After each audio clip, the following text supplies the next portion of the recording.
আল্লাহ রসুলের আরো অনেকগুলো হাদিস, আরো একটা হাদিসের মধ্যে আল্লাহ রসুল কত গুরুত্ব দিয়ে বলতেছেন। আল্লাহ রসুল বলতেছেন, আবু হুরায়রা থেকে বর্ণিত, এটাও সহিহ বুখারীর 6018 নম্বর হাদিস। এই হাদিসে আল্লাহ রসুল বলতেছেন, ওয়ালা রাসূলুল্লাহ সাল্লাল্লাহু আলাইহি ওয়াসাল্লাম মান কানা ইউমিনু বিল্লাহি ওয়াল ইয়াউমিল আখির ফালা ইউযি জারাহু ওয়া মান কানা ইউমিনু বিল্লাহি ওয়াল ইয়াউমিল আখির ফালইউকরিম যায়ফা। বাড়ির পাশে, তার বাড়ির কাছে নিয়ে মানে আপনার টয়লেটের ড্রেন ছেড়ে দেওয়া, পানি সেই দিকে দিয়ে তার বাড়িতে ভাসিয়ে দেওয়া, এরকম আছে না? নাই আমাদের দেশে আছে না? তারপরে একজনের সীমানা ঘেঁষে আপনি কি করলেন? গাছ বুনলেন। এখন আপনার গাছের শিকড় তার ভিতর দিয়ে গিয়ে তার জমিটা নষ্ট করে দিল। তার ঘরের বিল্ডিংয়ের নিচের যে ফ্লোর আছে, এই ফ্লোরটা আপনার গাছের শিকড় গিয়ে কয়েকদিন পর ফেটে বের হয়ে গেল। এগুলাই তো আমাদের দেশে হয়, তাই না? মনে করেন কি এগুলোর ব্যাপারে আল্লাহ তাআলা দেখে না? আল্লাহ প্রত্যেকটা জিনিসই দেখেন। শুধুমাত্র আমাদের নবী মুহাম্মদুর রাসূলুল্লাহর সম্মানের জন্য, তার দোয়ার বদলতে আমাদের এই দুনিয়ার এই কুটনামির শাস্তিগুলো আল্লাহ তাআলা একটু বিলম্বিত করে আখিরাত পর্যন্ত ঠেকিয়ে দিয়েছেন। না হলে আগেকার অসংখ্য নবী এমন ছিলেন যাদের উম্মতদের বিচার নগদে বিচার হইতো, নগদে। এখন করছেন মসজিদ থেকে বের হওয়ার আগেই ওই দরজার সামনে আপনার বিচার আল্লাহর পক্ষ থেকে হাজির। আপনি মিথ্যা কথা বলছেন, নগদের উপরে মসজিদ থেকে বের হওয়ার সাথে সাথেই বা মসজিদের ভিতরেই মিথ্যা কথার শাস্তি ওখানেই শুরু হয়ে যাইত।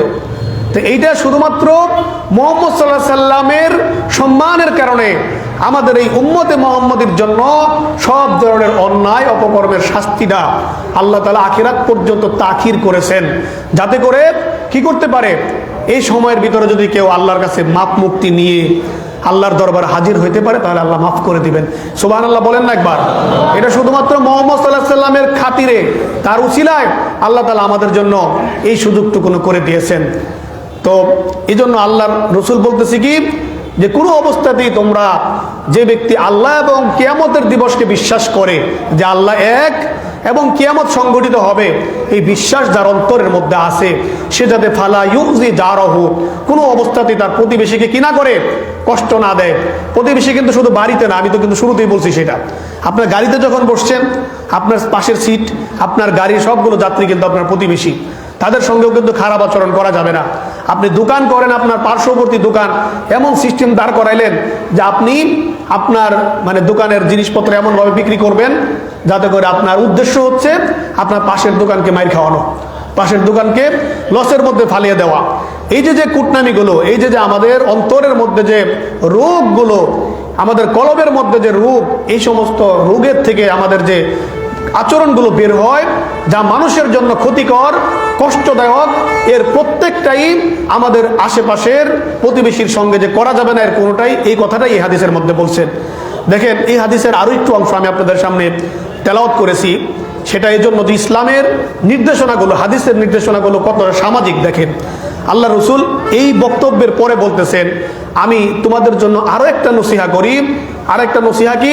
মান কানা ইউমিনু বিল্লাহি ওয়াল ইয়াউমিল আখির, যেই ব্যক্তি আল্লাহ এবং কিয়ামতের দিনের সাথে বিশ্বাস রাখেন, সেই ব্যক্তি যাতে কোনো অবস্থাতেই ফালিউকরিম যায়ফাহু, সেই যাতে তার বাড়িতে যখন মেহমান হয় কেউ, সেই মেহমানকে সম্মান করে, মেহমানকে কি করে? আদর আপ্যায়ন করে।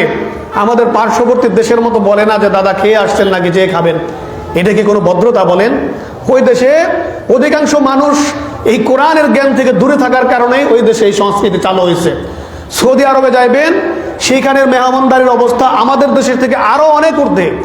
আমাদের দেশের মেহমানদারদেরকে আমরা যেইভাবে সম্মান করি, যতটুকু আপ্যায়ন করি, এইটা আমরা কোরআনের ছোঁয়ার কারণে, আল্লাহর রসুলের স্পর্শের মানুষ, হাদিসের সাথে সংশ্লিষ্ট মানুষের সংখ্যা আমাদের দেশে থাকার কারণে আমরা এই মেহমানদারি শিখেছি। এটা বলার সুযোগ নাই যে এই মেহমানদারি, আত্মীয় স্বজনের সঙ্গে সুসম্পর্ক রক্ষা করা, বাড়িতে মেহমান আসলে তাদের সঙ্গে সৌজন্যতাবোধ প্রকাশ করা, এটা কোনো আমেরিকার সংস্কৃতি না। এটা কার সংস্কৃতি? কার সংস্কৃতি বলেন? আল্লাহর রসুলের সংস্কৃতি, ইসলামের সংস্কৃতি।